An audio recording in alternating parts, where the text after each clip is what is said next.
نەخۆشخانەی میهرەبانی بۆتە جێگای ئومێدی فراوانی چارەخوازان و هاوڵاتیان لە سەرجەم چین و توێژەکانەوە. کەس نییە ئەم پیاوە نەناسێت. لە کاتی سەردانیکردنی نەخۆشخانەی میهرەبانی بە دەرفەتمانزانی دوو پرسیاری ئاراستە بکەین. بەڕێز عەمید قادر سدیق، چۆن سەیری نەخۆشخانەی میهرەبانی دەکەیت و چیت هەیە بۆ پزیشک و پەرستار و کارمەندانی نەخۆشخانەکە؟ من عەمیدی هاتوچۆ بەڕێوەبەری ڕاگەیاندنی گشتی هاتوچۆی هەرێم و ئێستا خانەنشینم و سەرۆکی ڕێکخراوی ڕۆشنبیری سەلامەتی هاتووە. ڕاستی من کە دەرگای ئەم نەخۆشخانەیەم بینی دڵخۆش بووم کە نەخۆشخانەیەکی بەرفراوان و بەشی لە بەشە جۆرەکانی تایە بۆ پاراستنی هاوڵاتیان و بەتایبەتی هاوڵاتیانی هەرێمی کوردستان. ئەم نەخۆشخانەیە دڵنیای کردمەوە کە کارمەندانی و دکتۆرە بەڕێزەکانی دەتوانن چارەسەری کێشەی هەر هەموو ئەو نەخۆشخانە بکەن کە ڕوو دەکەنە ئەم نەخۆشخانەیە.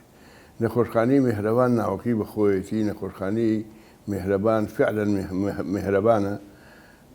ئێستا کوڕەکەم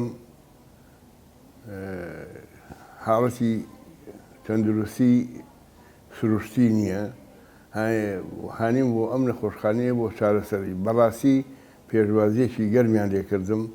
سوپاسی سەرجەم کارمەندان و برا دکتۆرەکانەکەم کە لەم نەخۆشخانەیە خزمەتگوزارن بۆ هاوڵاتیانی خۆیان و دڵنیاشم ئەو نەخۆشخانەی کە هێنە ئێرە خوای گەورە شفایان بۆ ئەنێری و بەڵام هۆکارەکەشی ئەم دکتۆرە بەڕێزانن کە دەستی پیرۆزیان دەبەخشن بەو نەخۆشانە.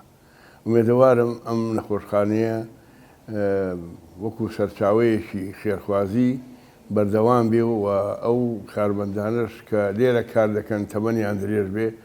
سوپاسی هاوکاری ئەم برایانە ئەەکەم کە هاوکارن بۆ ئەو هاوڵاتیانەی کە هاوڵاتیانی نیشتیمانی کوردستانن دێن چارەسەری پزیشکی وەردەگرن. بەڕێز عەمید قادر سدیق، ئەی لەبارەی ئەم متمانە بەهێزەی نێوان نەخۆش و پزیشکانی نەخۆشخانەی میهرەبانی چی دەڵێیت؟